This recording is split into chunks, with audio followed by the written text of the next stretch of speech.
सहना भवतु सहनौ भुनक्तु सह वीर्यं करवावहै तेजस्विनावधीतमस्तु मा विद्विषावहै।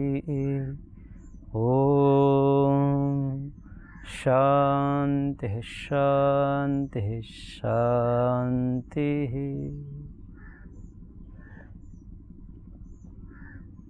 ओम श्री परमात्मने नमः। न्याय दर्शन की कक्षा में आप सभी का स्वागत है। हम न्याय दर्शन के तीसरे प्रकरण प्रमेय प्रकरण पर चर्चा कर रहे थे। उस प्रमेय प्रकरण के अंतर्गत 12 प्रमेय हैं, जिसमें से तीसरा प्रमेय इंद्रिय पर हम विचार कर रहे थे। महर्षि सूत्रकार ने कहा था, घ्राण रसन चक्षु त्वक श्रोत्राणि इंद्रियाणि भूतेभ्यः। ये 5 ज्ञान इंद्रियां हैं, नासिका, जिह्वा, चक्षु, त्वक और श्रोत्र। ये 5 ज्ञान इंद्रिय जिसके माध्यम से हमें ज्ञान होता है, और ये 5 ज्ञान इंद्रियां 5 भूतों से बनी हैं। भूतेभ्यः ऐसा सूत्रकार ने कहा। तो 5 भूत कौन कौन से हैं, इस विषय में भी महर्षि ने कहा, पृथिव्यापस तेज वायुराकाशम इति भूतानि। अर्थात पृथ्वी, जल, तेज, वायु और आकाश, ये 5 भूत हैं। पृथ्वी जो जितने ठोस पदार्थ हैं उसको पृथ्वी अर्थात पार्थिव कहते हैं। तरल पदार्थ रूप में जो पदार्थ हैं उसे जल, जिसे द्रव कहा जाता है। तेज जो अग्नि स्वरूप है, अग्नि का एक रूप है, उसको तेज शब्द से कहा गया है। वायु और आकाश, ये 5 भूत हैं। 5 भूतों से 5 इंद्रियां बनी हैं। और इंद्रियां 5 भूत से कैसे बनी, इसका पता कैसे चला हमें? तो इसके पता करने के लिए सबसे पहले भूतों के गुण के विषय में हमें थोड़ी जानकारी होनी चाहिए कि इनके गुण क्या है। अर्थात 5 भूत और 5 भूतों के अपने अपने कुछ विशेष गुण हैं, कुछ सामान्य गुण भी होते हैं। यहाँ पर विशेष गुणों की चर्चा है। एक एक भूत के एक एक विशेष गुण। पृथ्वी के गंध गुण, जल के रस गुण, तेज के रूप गुण, वायु के स्पर्श गुण और आकाश के शब्द गुण हैं। और इन गुणों से द्रव्य का ज्ञान होता है। गुणों से ही द्रव्य का ज्ञान होता है और इंद्रियां गुण को ही ग्रहण करती है। जहाँ जहाँ गुण होते हैं वहीं वहीं इंद्रियां उस गुण को ग्रहण करती है और उस गुण से हमें उस द्रव्य का भी प्रत्यक्ष हो जाता है, क्योंकि गुण द्रव्य में समवेत रहते हैं। गुण द्रव्य में समवेत होने से उस द्रव्य का भी प्रत्यक्ष हो जाता है साथ साथ में ही। तो 5 गुण और उन 5 गुणों से द्रव्य का अनुमान होगा, और उन 5 द्रव्यों से 5 ज्ञान इंद्रियां बनी हैं। कैसे बनी है, इस विषय में थोड़ी सी चर्चा हम कर लेते हैं। गंध रस रूप स्पर्श शब्दाः पृथिव्यादि गुणास्तदर्थाः। अर्थात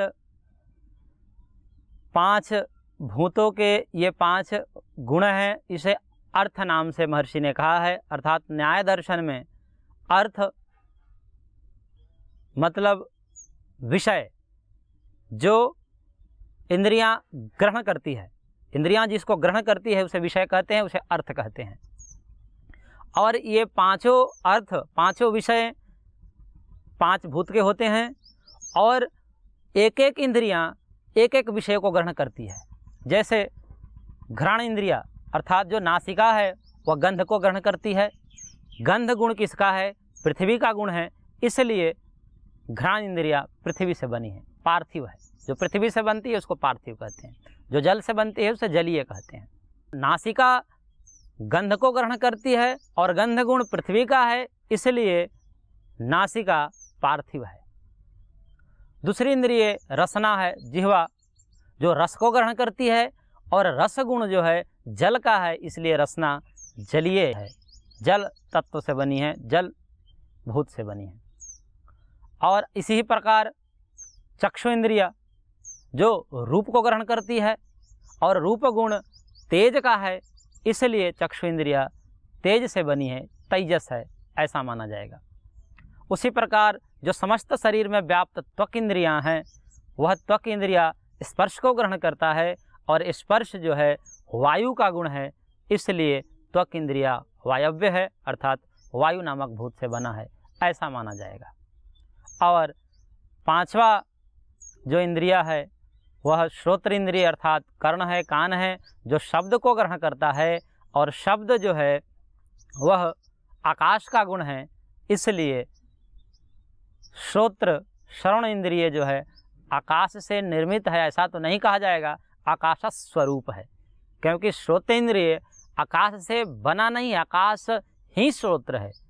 ये पांच ज्ञान इंद्रियां पांच भूतों से बनी हैं, जो सूत्रकार ने अपने सूत्र में कहा था कि घ्राण रसन चक्षु त्वक श्रोत्राणि इंद्रियाणि भूतेभ्यः।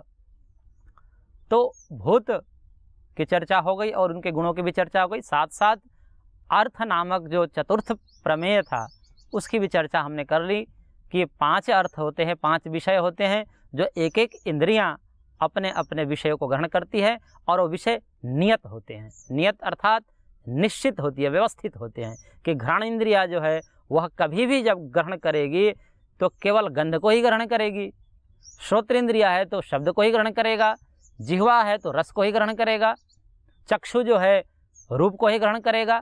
इस प्रकार से इन समस्त इंद्रियों का विषय अर्थात अर्थ नियत है, निश्चित है, और ये भूतों से बनी है इंद्रियां। इस प्रकार से इंद्रिय नामक तीसरा प्रमेय और अर्थ नामक चौथा प्रमेय जो महर्षि ने अपने प्रमेयों के अंतर्गत गिनाया था, इनकी चर्चा हमने कर ली। आगे बुद्धि नामक पांचवा प्रमेय है, उसका लक्षण देते हुए आचार्य सूत्रकार कह रहे हैं बुद्धिर उपलब्धि ज्ञानम इति अनर्थांतरम, अर्थात बुद्धि, उपलब्धि और ज्ञान ये तीनों पर्यायवाची शब्द हैं, तीनों एक ही पदार्थ को कहने वाले हैं, तीनों एक ही है, बुद्धि कहो, उपलब्धि कहो, ज्ञान कहो। बुद्धि शब्द के दो व्युत्पत्ति होती है, बोधनम बुद्धि, बुध्यते अनया सा बुद्धि, ये दो व्युत्पत्ति है। बोधनम बुद्धि यहाँ पर बुद्धि शब्द से कहा गया है, अर्थात जो ज्ञान स्वरूप है, जो ज्ञान है उसी को यहाँ बुद्धि शब्द से कहा गया है। एक बुद्धि जो जिससे हम ज्ञान ग्रहण करते हैं, जिसे हम निश्चय करते हैं अमुक पदार्थ है अमुक पदार्थ नहीं है, वो बुध्यते अनया सा बुद्धि जो कर्ण रूप में है, परंतु यहाँ पर कर्ण रूप में न होकर के ज्ञान रूप में बुद्धि शब्द का प्रयोग किया गया है। बुद्धि शब्द के दो व्युत्पत्तियाँ हैं, उन दो व्युत्पत्तियों में बोधनम बुद्धि, यहाँ पर यह व्युत्पत्ति के आधार पर बुद्धि शब्द का अर्थ होगा। बुध्यते अनया सा बुद्धि यहाँ पर महर्षि को विवक्षित नहीं है, वो उनका अभिप्रेत नहीं है, इसलिए यहाँ पर बुद्धि शब्द से ज्ञान को लिया जाएगा। और इस पर्यायवाची शब्द को कहकर ही महर्षि ने लक्षण अपना स्पष्ट कर दिया। यहाँ पर लक्षण की आवश्यकता विशेषतः उस प्रकार से नहीं है, पर्यायवाची शब्द से भी कहीं कहीं लक्षण का निर्देश कर दिया जाता है, इसलिए यहाँ पर बुद्धि अर्थात ज्ञान को लेना चाहिए। इसके अनंतर महर्षि ने अगला प्रमेय के रूप में मन को रखा है, और मन के लक्षण करते हुए महर्षि सूत्रकार कहते हैं युगपत ज्ञानानुत्पत्तिर मनसो लिंगम। युगपत अर्थात एक साथ, ज्ञान अनुत्पत्ति, एक साथ ज्ञान का न होना, यह मन का लिंग है, मन का लक्षण है। अर्थात मन क्या है, तो यह कह सकते हैं कि एक साथ ज्ञान का न होना यही मन का लक्षण है, यही मन का लिंग है। मन नामक एक पदार्थ है जो अंतःकरण के रूप में स्वीकार किया जाता है। वह कैसे सिद्ध होता है कि मन नामक एक अंतःकरण रूपी पदार्थ है हमारे शरीर के अंदर, जो ज्ञान को ग्रहण करने में सहायक है इंद्रियों की भांति। जैसे पांच ज्ञान इंद्रियां हैं, वैसे ही एक अंतःकरण जो है मन, वो अंतःकरण है। पांच ज्ञान इंद्रियां बाह्यकरण हैं और मन अंतःकरण के रूप में स्वीकार किया जाता है। प्रत्येक इंद्रियां, जो बाह्य इंद्रियां हैं, उनके विषय नियत होते हैं, एक एक होते हैं, परंतु मन का नियत विषय नहीं होता है। ये मन समस्त इंद्रियों के साथ जुड़कर उन इंद्रियों के विषय को ग्रहण कराता है और ग्रहण करा करके ज्ञान के साधन के रूप में उपलब्ध होता है। और हमें ये अनुभव में आता है कि जब हम कभी भी प्रत्यक्ष अनुभव करते हैं इंद्रियों के माध्यम से, तो वह ज्ञान जो है वह एक साथ नहीं होता। कहने का तात्पर्य यह है कि जिस समय हम रूप को देख रहे होते हैं उस समय शब्द को नहीं सुन रहे होते हैं, जिस समय हम शब्द को सुन रहे होते हैं उस समय रस को नहीं जान पा रहे होते हैं, जिस समय हम गंध को जान रहे होते हैं उस समय हम अन्य विषयों को नहीं जान रहे होते हैं। परंतु सामान्य तौर पर हमें ऐसा भ्रम हो जाता है कि ये इंद्रियां, जो मन नामक इंद्रियां हैं, ये एक साथ ही सारा ज्ञान करा देता है, परंतु ऐसा नहीं है। इसके भ्रम का एकमात्र कारण हमने पहले भी बताया था, मन का तीव्र गति करना। मन चंचल है, तीव्र गति करने वाला है, इसलिए मन को कहा जाता है कि जो वायु से भी तीव्र चलने वाला है वह मन है। मन नामक तत्व जो है वह सबसे तीव्र है। क्षण भर में अमेरिका भी चला जाएगा, क्षण भर में देश विदेश कहीं से भी घूम कर आ जाता है। तो मन का गति जो है बहुत तीव्र है और इस तीव्र गति के कारण ऐसा हमको भ्रम हो जाता है कि समस्त ज्ञान इंद्रिया एक साथ हमको ज्ञान करा देती है। वस्तुतः ऐसा नहीं होता।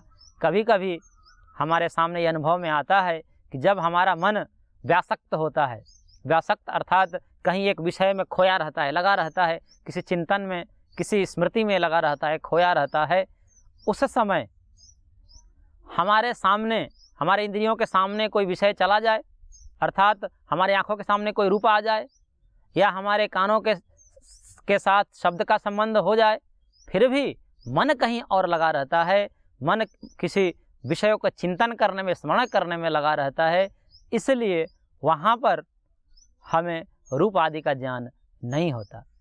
यदि मन नहीं होता तो इस प्रकार की अनुभूतियाँ हमारे सामने नहीं होती। एक साथ समस्त इंद्रियों के विषय का ज्ञान हो जाना चाहिए था, परंतु ऐसा नहीं होता।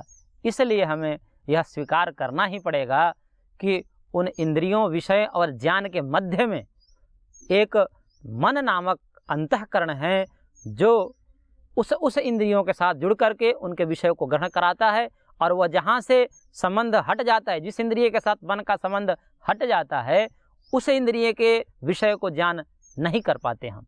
यदि मन चक्षु इंद्रिय से हट जाए तो आँख खुली रहते हुए भी देख नहीं पाएगी, अर्थात उसका ज्ञान नहीं हो पाएगा। यदि मन जो है श्रोत्र इंद्रिय के साथ अपना संबंध छोड़ दे, कहीं अन्यत्र लग जाए, तो कान के साथ शब्द का संबंध होने पर भी शब्द का ज्ञान नहीं होगा। इसलिए इन समस्त अनुभवों से हमें ये पता चलता है कि एक मन नामक अंतःकरण है जो इन विषय, इंद्रिय और ज्ञान के मध्य में जोड़ता है। ज्ञान, इंद्रिय, विषय के मध्य में एक मन तत्व सिद्ध होता है। इसलिए मन का लक्षण महर्षि सूत्रकार ने कहा, युगपत ज्ञानानुत्पत्ति मनसो लिंगम। एक साथ ज्ञान का न होना यही मन को सिद्ध करने में लक्षण बनता है, हेतु बनता है, लिंग बनता है। इस प्रकार से मन नामक प्रमेय की भी चर्चा महर्षि सूत्रकार ने कर दी। तदनंतर अगला प्रमेय प्रवृत्ति नामक प्रमेय है। प्रवृत्ति नामक प्रमेय के लक्षण करते हुए महर्षि सूत्रकार कह रहे हैं, प्रवृत्ति वाग बुद्धि शरीरारंभ। अर्थात प्रवृत्ति उसे कहते हैं जो शरीर, वाणी और मन, इन तीनों से जो आरंभ अर्थात क्रिया हो रही है उसे प्रवृत्ति कहते हैं, जिसे मनसा वाचा कर्मणा कहते हैं। मन से जो व्यापार हो रहा है, चिंतन हो रहा है, उसे भी प्रवृत्ति कहते हैं। वाणी से जो हम कर्म कर रहे हैं, बोल रहे हैं, उसको भी प्रवृत्ति कहते हैं। और शरीर से जो हम कर्म कर रहे हैं उसे भी प्रवृत्ति कहते हैं। इस प्रकार मनसा वाचा कर्मणा ये तीनों प्रकार से जो व्यापार, जो कर्म होता है, उसे प्रवृत्ति नाम से महर्षि सूत्रकार ने कहा है। और वह प्रवृत्ति 10 प्रकार के हो सकती है, जो हमने दूसरे सूत्र में अध्ययन किया था कि 10 प्रकार के पुण्य और 10 प्रकार के पाप इन मन, वाणी और शरीर से होता है। तो इस प्रकार से प्रवृत्ति यहाँ पर कर्म के अर्थ में आया है। प्रवृत्ति अर्थात कर्म समझना चाहिए, जो मन से, शरीर से और वाणी से किया जाता है। प्रमेय के अगले क्रम में 8वां प्रमेय दोष नामक प्रमेय है, जिसका लक्षण करते हुए भगवान सूत्रकार कह रहे हैं कि प्रवर्तना लक्षणा दोषाः। दोष वह है जो प्रवर्तना लक्षण वाला है। प्रवर्तना लक्षण का तात्पर्य है प्रवृत्ति, जो मन, शरीर और वाणी के द्वारा प्रवृत्ति होती है, उस प्रवृत्ति का हेतु जो होता है वह दोष होता है, उसको दोष कहते हैं। अर्थात जो भी प्रवृत्तियां होती हैं, जो भी शरीर से, वाणी से और मन से जो भी व्यापार होता है, जो भी क्रियाएं होती हैं, उन क्रियाओं का हेतु दोष होता है। और वह दोष 3 प्रकार का होता है: राग, द्वेष और मोह। राग उसे कहते हैं सुखानुसयी राग, जो महर्षि पतंजलि ने योग दर्शन में कहा है कि सुख के पीछे जो आता है, जिस पदार्थ से हम सुख ले लेते हैं और उस सुख के ले लेने के पश्चात उस वस्तु के साथ, उस व्यक्ति के साथ जिससे हमने सुख लिया है, अंतःकरण के साथ एक लगाव हो जाता है, जुड़ाव हो जाता है। उस जुड़ाव को, उस अटैचमेंट को राग शब्द से कहा जाता है। राग वहीं होगा जहाँ पर सुख होगा, सुख के पीछे राग आता है। और इसी प्रकार से दुखानुशयी द्वेषः, दुख के पीछे द्वेष आता है। जिस भी पदार्थ से, जिस भी वस्तु से या जिस व्यक्ति से हमें दुख मिला है, जो दुख का साधन है, उसके पीछे, उस वस्तु से, उस व्यक्ति से, उस दुख के साधन से हमारे एक अंतःकरण में भाव बन जाता है। वह भाव जो है उसको द्वेष कहते हैं। और वह द्वेष निवृत्ति स्वरूप होता है, उसकी क्रिया निवृत्ति रूप होगी। और राग से जो क्रिया होगी वो प्रवृत्ति स्वरूप होगी। जहाँ राग होगा वहाँ पर हम वस्तु को पाने का प्रयत्न करेंगे, जहाँ द्वेष होगा हम वस्तु को छोड़ने का प्रयत्न करेंगे। प्रवृत्ति दोनों ही है, दोनों को प्रवृत्ति ही कहेंगे, लेकिन प्रवृत्ति में भी अंतर है। एक पाने की प्रवृत्ति होती है और एक छोड़ने की प्रवृत्ति होती है। पाने छोड़ने की प्रवृत्ति के बीच का जो कारण है, हेतु है, वह राग और द्वेष है, जिसे दोष शब्द से महर्षि ने कहा है।